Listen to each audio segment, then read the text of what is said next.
రాత్రి ఆంతర్యాన్ని ఎరిగిన దేవుడు, అన్నిటిని ఎరిగిన దేవుడు హృదయాంతరంగంలో ఉండి నీతో మాట్లాడుతున్నాడు. నువ్వు ఆయన విడిచిపెట్టేసావేమో. నువ్వు ఆయన విడిచిపెట్టగల రీజన్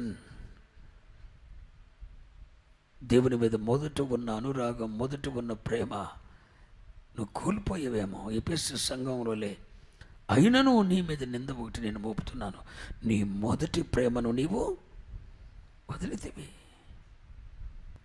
ఒకప్పుడు అప్పుడు ప్రథమ ఫలం. మరి ఇప్పుడు ఎక్కడ?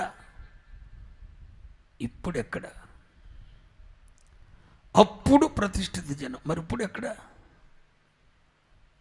అప్పుడు అనురాగం చూపావు, మరి ఇప్పుడు ఏం చూపుతున్నావు?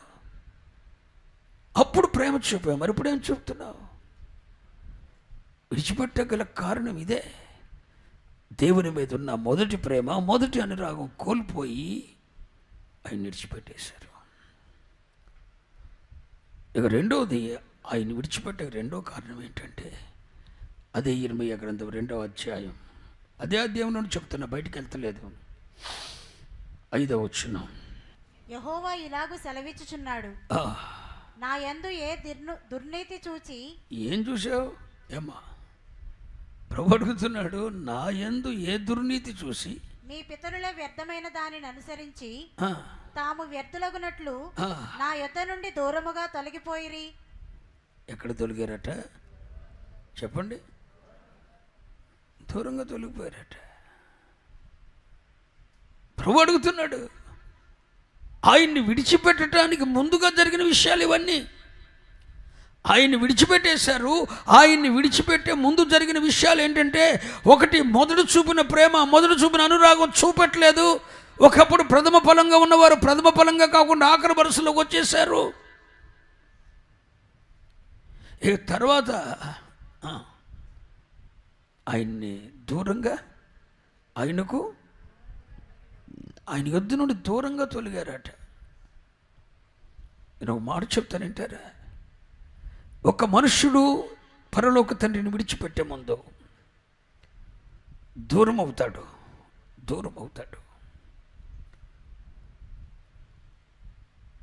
అదిగో పరలోకపు తండ్రిని విడవటానికి ముందుగా దేవుని మీద ఉన్న మొదటి ప్రేమ, మొదటి అనురాగం కోల్పోయాడు. 2, ఆయన యుద్ధ నుండి దూరంగా తొలగిపోయారు. నేను ఒక మాట చెప్తానంటారా? తండ్రి ఆస్తి కావాలి కొడుక్కి, కానీ తండ్రి యొద్ద ఉండడు. పరలోక తండ్రి దీవెనలు కావాలి, కానీ తండ్రి వద్ద ఉండడు. పరలోక తండ్రి ఇచ్చే స్వస్థత కావాలి, పరలోక తండ్రి ఇచ్చే దీవెనలు కావాలి, ఆయన దక్షిణాస్తములో గుప్తమై ఉన్న బుద్ధి జ్ఞానముల సర్వసంపదలు కావాలి ఈ కుమారునికి, కానీ తండ్రి యొద్ద ఉండడు. అవన్నీ పంచుకొని తండ్రి ఆస్తి అంతా పంచుకొని వెళ్ళిపోతాడు. ఎక్కడికి? దూరంగా.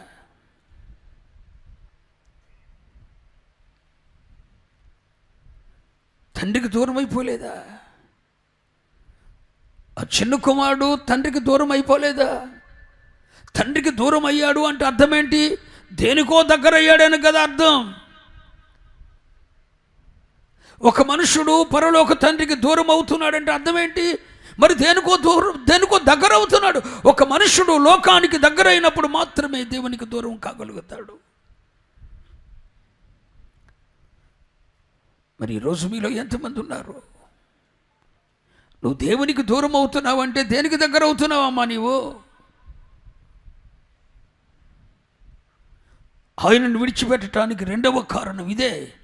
నా యుద్ధ నుండి మీరు దూరంగా తొలగిపోయారు.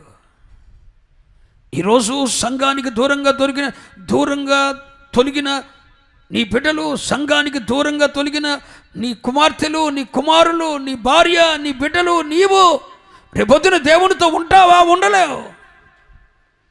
దేవుణ్ణి విడిచిపెట్టేస్తావు నీవు. ఇప్పటికే నీ బిడ్డలు విడిచిపెట్టేశారు. దేవుడు అక్కర్లేదు వారికి. దేవుడు లేకుండానే బ్రతికేస్తున్నారు. వారి స్వశక్తి మీద, వారి స్వజ్ఞానం మీద ఇసుమంత చింత లేదు నీకు. దేవుణ్ణి కాదని ఏమో తెలుతారా? దేవుణ్ణి కాదని దేవునికి దూరంగా తొలగి మనం కట్టుకెళ్ళేది ఏముంది? దేవునికి వ్యతిరేకంగా వచ్చి మనం ఏం చేయగలుగుతాం? ఆయనకు వేరుగా ఉండి మనం ఏం చేయగలుగుతాం? ఇల్లు కట్టగలము కానీ ఇంట్లో కాపురం ఉండలేముగా. నా మాట కాదుగా, యేసయ్య చెప్పాడుగా, ఇల్లు కట్టగలము కానీ ఇంట్లో కాపురం ఉండలేము. యెహోవా ఇల్లు కట్టించిన ఎడల దాని కట్టువారి ప్రయాసం అంటే అర్థం ఏంటి? దేవుడు కట్టించకపోతే నువ్వు ఇల్లు కట్టలేవని కాదు దాని అర్థం. దేవుడు కట్టించకపోయినా నువ్వు కడతావు, కానీ దాంట్లో మాత్రం నివాసం చేయవు. దేవుడు చేయపోయినా పిల్లలకి పెళ్ళిళ్ళు చేస్తాం, కానీ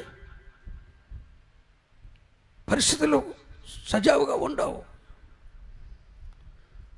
దేవుడు చేయకుండా మనం అనేకం చేయొచ్చు అండి. ఇల్లు కట్టొచ్చు, పెళ్లి చేయొచ్చు, వ్యాపారం పెట్టొచ్చు, డబ్బు సంపాదించవచ్చు, కానీ మన వద్ద మనకు ఆశీర్వాదం కాలేవు.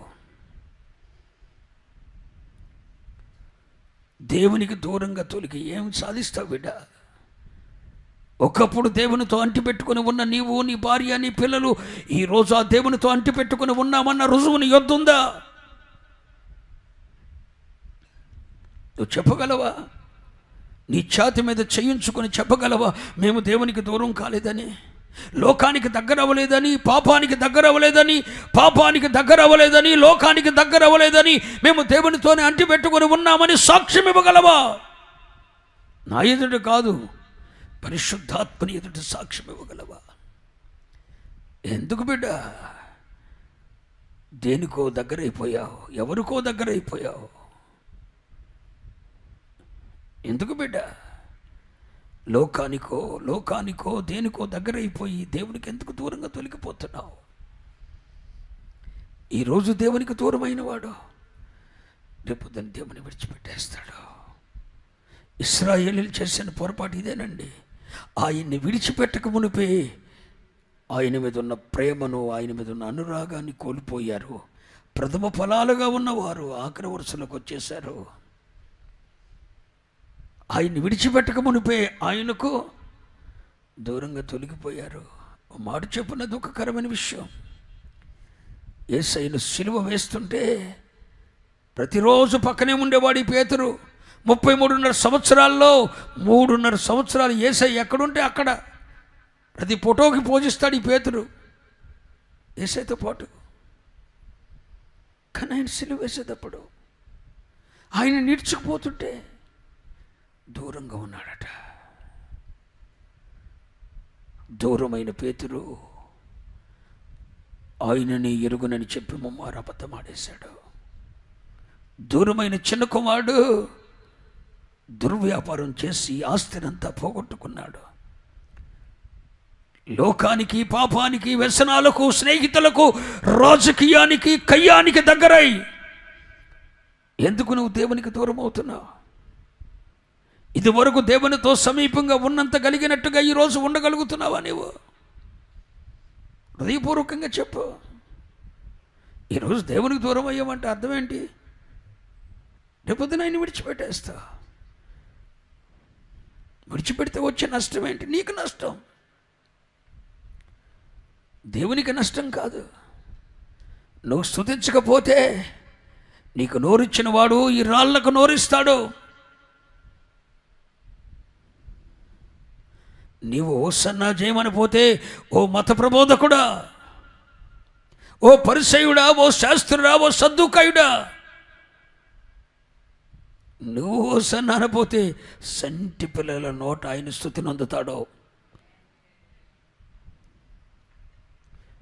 నీవు స్తుతించకపోతే నీకు నోరిచ్చిన వాడు ఈ గోడలో ఉన్న రాళ్లకు నోరివ్వగలడు. అవి ఆయనకి కేకలేస్తాయి.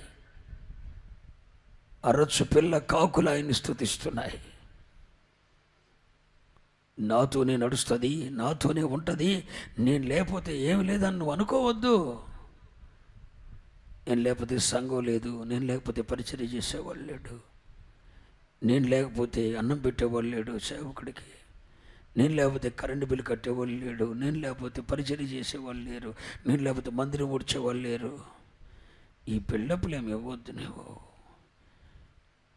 నీ కాలం ఉన్నంత సేపు నువ్వు చేస్తావు. నువ్వు కాపాడుకుంటే అది నీ దగ్గర ఉంటుంది.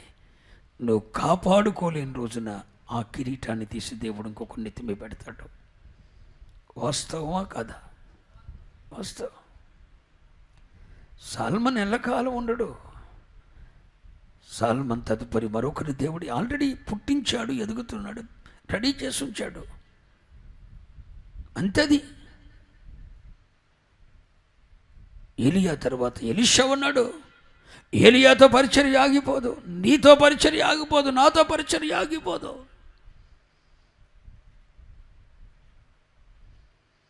దేవునికి దూరం కాకూడదు. మనుషులందరికీ దూరమైన పర్లేదు. మనుషులు అశాశ్వతం. ఏ మనుషునికి దూరమైనా పర్లేదండి, దేవునితో అంటి పెట్టుకొని ఉండవలసిన వారమై ఉన్నాం. దేనికో దగ్గర అయిపోయారండి ఇశ్రాయేలు ప్రజలు. ఈ దేవునికి దూరం అయ్యాడు. ఒక మనుషుడు ఒకటేనండి. ఆధ్యాత్మిక సైకాలజీ ఏంటంటే, ఒక మనుషుడు దేనికైనా ఎవరికైనా లోకానికో పాపానికో వ్యసనానికో దగ్గర అవుతున్నప్పుడు దేవునికి దైవ సేవకులకి దూరం అవుతాడు. అంతే. ఆయన్ని విడిచిపెట్టకమని పాలు చేసిన రెండోది ఏంటి? ఆయన యుద్ధ నుండి దూరంగా తొలగారు. నా చెల్లు 2 నేరాలు చేశారు. ఒకటి, నన్ను విడిచిపెట్టారు, నన్ను విడిచిపెట్టేశారు. విడిచిపెడితే మొదటి రీజన్ ఏంటి?